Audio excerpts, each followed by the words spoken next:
తమిళనాడును 5 రోజులుగా కుదిపేస్తున్న రాజకీయ పంచాయతీ ఇప్పుడు గవర్నర్ సమక్షానికి చేరింది.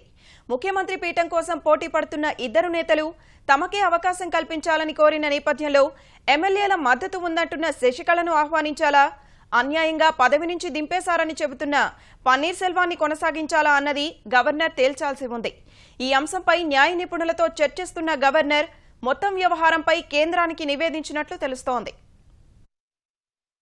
ఆదివారం నుంచి తమిళనాడులో కొనసాగుతున్న రాజకీయ దుమారం ఇంకా కొలిక్కి రాలేదు.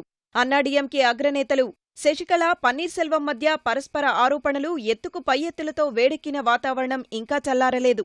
గురువారం తమిళనాడు రాజ్భవన్లో అడుగుపెట్టిన ఇన్ఛార్జ్ గవర్నర్ విద్యాసాగర్ రావు ముఖ్యమంత్రి పదవికి పోటీ పడుతున్న ఇరువురు నేతలతో ముఖాముఖి సమావేశమై వాదనలు ఆలకించారు.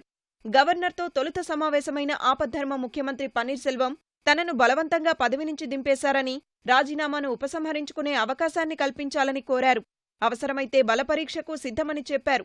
తర్వాత చిన్నమ్మ శశికళ కూడా గవర్నర్ను కలిసి పార్టీ శాసనసభ్యుల మద్దతు పూర్తిగా తనకే ఉందంటూ వారి సంతకాలతో కూడిన లేఖను అందించారు. ప్రజాస్వామ్య పద్ధతిలో ఎన్నుకున్న తనను ప్రభుత్వ ఏర్పాటుకు ఆహ్వానించాలని కోరారు.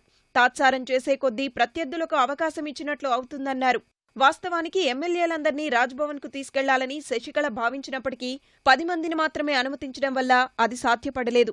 గవర్నర్ను కలిసి వచ్చిన తర్వాత ఇరువురు నేతలు ధీమాగానే కనిపించడం సహా మద్దతుదారుల్ని చూసి నవ్వుకుంటూ అభివాదం చేసుకుంటూ వెళ్లారు. గవర్నర్ను కలిసి వెళ్లిన తర్వాత ధర్మమే గెలుస్తుందని పన్నీర్ సెల్వం వ్యాఖ్యానించగా శశికళ మాత్రం ఎలాంటి వ్యాఖ్యలు చేయకుండా వెళ్లిపోయారు.